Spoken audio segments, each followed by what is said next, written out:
From a trauma perspective, have you, have you led a charmed life? I mean, you know that our organisation is about the healing of trauma, of the animals, the planet and the people.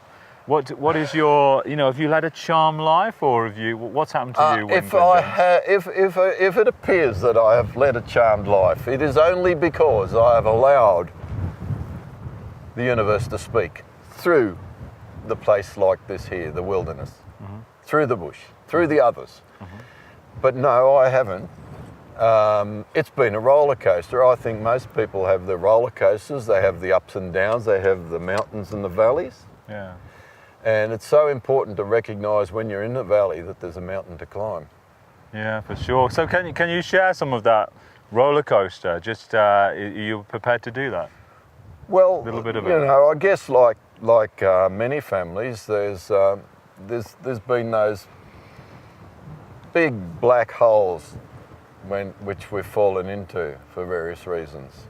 And I was one of two, and one of our big sadnesses in the family was turned out to be my sister, who was 5 years older than me, and she developed in her late 20s MS, multiple sclerosis, and so that became a crucifix, if you like. It became a cross to bear for Mum and Dad and myself in the family. Something which wasn't explained immediately. Nobody bothered to sit down and explain things years ago.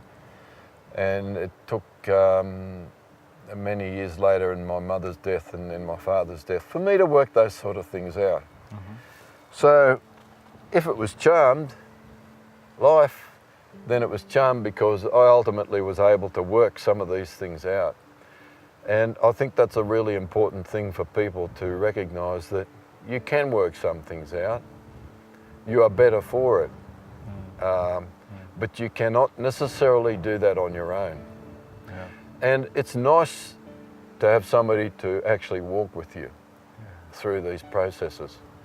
It may not be the same person, it may not be the same place, and it may take a long time.